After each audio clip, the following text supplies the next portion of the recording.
जो दो जुड़वा बहनें थी, समानता के नाम पर उनके बीच एक ही चीज समान थी, जैसे कि दोनों ही अव्वल दर्जे की आलसी और सुकुमार लड़कियां थी। चलिए आपको ले चलते हैं कियारा और ज्योति के घर पर, जहां सुबह के 10 बजे सभी नाश्ता कर बाकी कामों में लगे हुए हैं।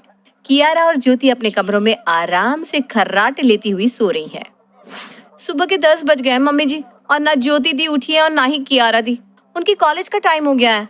मैं वॉशिंग मशीन चलाने जा रही हूँ। उन दोनों को कह दीजिएगा कि नहाकर कपड़े धोने में डाल दे, वरना उनके कपड़े रह जाएंगे। उफ, ये लड़कियां भी ना अभी तक सोई हुई है। हद हो गई है। भाभी अकेली काम कर रही है और ये दोनों घोड़े बेचकर सो रही है। ना शर्म है ना लिहाज। न जाने किस पर चली गई है दोनों। जब ये दोनों पेट में थी ना, रमेश पान वाले के पान बहुत खाती थी तुम। बार बार उसी का चेहरा देखती थी। पान की दुकान खोलने के पहले वो भी एक नंबर का आलसी था। मुझे तो तुम्हारी बेटियों में बहुत हद तक उसके गुण दिखने लगते हैं। घर की लड़कियां इतनी देर तक सोई रहती है क्या? हमारा मेहुल तो खुद 6 बजे उठकर तैयार हो जाता है। कम से कम अपने भाई से तो सीखे कुछ। रुकिए जी, मैं अभी जाकर उन दोनों की कुटाई करती हूँ। तभी बाहर से मेहुल आता है। कियारा और ज्योति गई ना कॉलेज? अरे नहीं, उन्हें उठाने ही जा रही हूँ। बोल। क्या आज तो उनके फाइनल सेमेस्टर के एग्जाम है? जल्दी जाओ, उठाओ दोनों को, मैं तब तक गाड़ी निकालता हूँ। तीसरी बार सेमेस्टर के एग्जाम देने वाली है दोनों। अगर इस बार एग्जाम मिस हुआ तो फिर बैठने भी नहीं देंगे इन्हें। तो एग्जाम में बैठकर कौन सा पास हो जाएगी दोनों? फेल ही तो होने वाली है। मैं जानता हूँ ना, दिन भर फोन चलाती है। भागती हुई प्रभा अपनी बेटियों के कमरे में जाती है और उन्हें उठाती है। सोने दो ना मम्मी, ऐसे भी रात 10 बजे तक हम पढ़ रहे थे। अब 8 घंटे की नींद तो पूरी करेंगे ना। Beauty sleep. 12 घंटे की नींद पूरी कर चुकी हो तुम दोनों।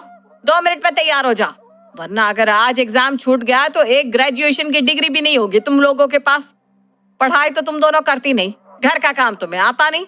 इस काबिल भी नहीं हो तुम दोनों कि मैं कहीं शादी करवा दूं। जैसी तुम्हारी हरकतें हैं, पता चला लड़के वाले तुम्हें वापस यहाँ छोड़कर चले गए। पूरे शाहजहानपुर में तुम्हारी बेटियों की जैसी कोई बेटी नहीं है मम्मी। लड़के मरते हैं हम पर, जिस पर हाथ रख देना वो शादी को हाँ कह दे। वो तो बस हमें अभी शादी नहीं करनी, क्योंकि हमारे लायक लड़का दिखा नहीं अभी तक। उठ गई तुम दोनों? जाओ नीचे, तुम्हारा भाई इंतजार कर रहा है। जल्दी कॉलेज के लिए निकलो। ज्योति और कियारा इतनी देर से कॉलेज पहुंचती है कि उन्हें एग्जाम में बैठने ही नहीं दिया जाता। 3 साल की ग्रेजुएशन को तुम दोनों ने 6 साल का कर दिया। उसमें भी एग्जाम के दिन इतनी देर से आ रही हो तुम दोनों। रिपोर्टिंग टाइम 9 बजे का था और तुम दोनों 11 बजे आ रही हो। Sorry, I can't allow you both girls in the classroom. You can go. वैसे भी एग्जाम में बैठकर तुम दोनों सिर्फ चीटिंग ही कर सकती हो। अब फिर से ग्रेजुएशन शुरू से शुरू करना, तब शायद तुम पास हो जाओ। ज्योति और कियारा एग्जाम नहीं दे पाती।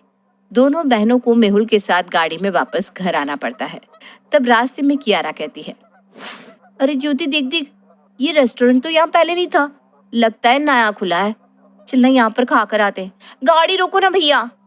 हद हो तुम दोनों। अरे एग्जाम देने को नहीं मिले और अभी तुम्हें रेस्टोरेंट में खाना खाने जाना है। तुम भी ना भैया प्लीज, अब वो 70s की आंटियों की तरह तो बात मत करो। इन लोगों के सामने ना कुछ भी बोलना बेकार है। हम दोनों शाम में यहाँ आ जाएंगे यार कियारा। घर पर वापस आने के बाद कियारा और ज्योति को जरा भी इस बात से बुरा नहीं लगता कि वो दोनों फेल हो चुकी हैं और 26 साल की उम्र में उनके पास हाईएस्ट डिग्री 12th की है। ये हींग की स्मेल क्यों आ रही है भाभी? आपने दाल में हींग का छौंक लगाया है क्या? आपको पता है ना मैं नहीं खाती हींग। एक काम करिए, मेरे लिए फ्राइड राइस बना दीजिए। बहुत हो गया तुम दोनों का। मैं तुम दोनों के लिए लड़का देखना शुरू करती हूँ और 6 महीने के अंदर हाथ पीले कर दूंगी दोनों के। फिर अपने घर जाना और जो करना है करना। पता नहीं किस मुहूर्त में मैंने भगवान से एक बेटी मांग ली थी। ना पढ़ाई होती है तुम लोगों से, ना मुंह से अच्छी बातें कर पाती हो। अब से तुम दोनों किचन में अपनी भाभी की मदद करोगी और उनसे रसोई का काम सीखोगी। बुरा मत मानिएगा दीदी, लड़की को तो अपना घर छोड़ना ही पड़ता है। मम्मी जी ठीक कह रही हैं। आप 10 बजे उठे या 12 बजे, हमें तो कोई तकलीफ नहीं है। और आपके ससुराल वालों को ये बिल्कुल भी अच्छा नहीं लगेगा और दिन रात आप दोनों को ताने सुनने पड़ेंगे। अब से ना आप दोनों किचन में मेरी मदद कर दिया करिए।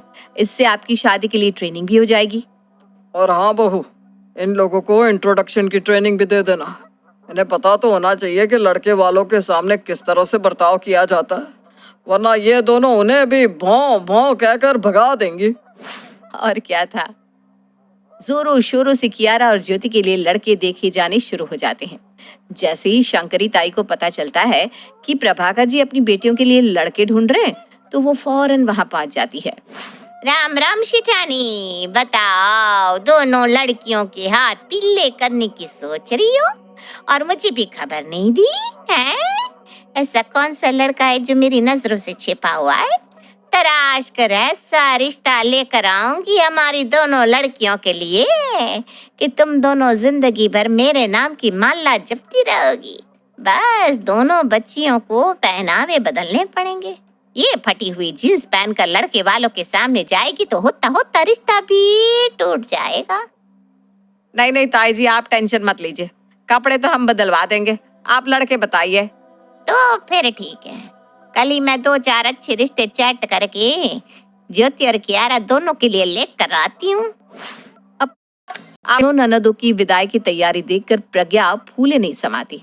आखिरकार उसका पीछा उसकी 2 ननदों से छूटने जो वाला था, और ये खुशी वो अपनी माँ को फोन करके जाहिर करती है।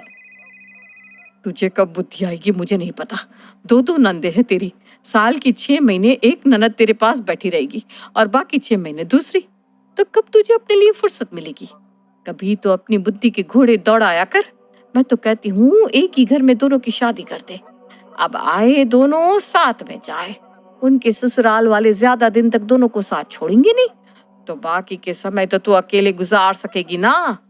दोनों अलग अलग घर जाएगी तो कभी कोई आई हुई रहेगी तो कभी कोई, तुझे लगेगा ही नहीं कि तू फ्री हुई है। अरे वाह मम्मी, ये तो मैंने सोचा ही नहीं। कल ही शंकरी ताई कियारा और ज्योति दीदी के लिए लड़की के रिश्ते लेकर आएंगी। जिस घर में 2 लड़के होंगे उसी घर में इन दोनों की शादी करवाकर मैं मुक्त हो जाऊंगी। अगले दिन शंकरी ताई कुछ लड़कों का रिश्ता लेकर आती है। ये देखिए सेठानी, ये है लड़के। ये राहुल अपने घर में इकलौता, जो होगा तुम्हारी बेटी का ही होगा। और ये है करण, 2 भाई है, एक राज और करण, दोनों जुड़वा है पर शक्ल अलग अलग है। हमारी लड़कियों की तरह दोनों ही खर्रा सोना है। क्या जुड़वा लड़के? मैं तो कहती हूँ मम्मी जी, इन्हीं से कियारा और ज्योति दी की बात चला लेते हैं। दोनों साथ में रहेंगी तो दोनों का मन भी लगा रहेगा और काम भी बच जाएगा। इकलौते लड़के के परिवार में जाएगी तो काम भी तो उतना ही रहेगा ना मम्मी जी।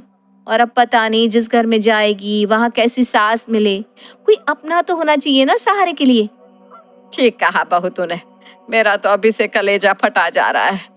गुस्से में मैंने कह तो दिया कि शादी करवा दूंगी, पर इन दोनों के बिना मेरा मन लगेगा कैसे? अरे पर मम्मी जी, आप जो कर रही हैं उनकी भलाई के लिए कर रही है ना, कभी ना कभी तो उन्हें जाना ही था। प्रभाकर करण और राज के घर वालों से बातचीत करता है। प्रज्ञा अपनी दोनों ननद को सती सावित्री होनहार लड़कियों की तरह सजाकर लड़के वालों के घर भेजती है, जिन्हें देखते ही लड़के वाले फौरन हाँ कर देते हैं। बस बस, अब हमें कोई सवाल जवाब नहीं करना।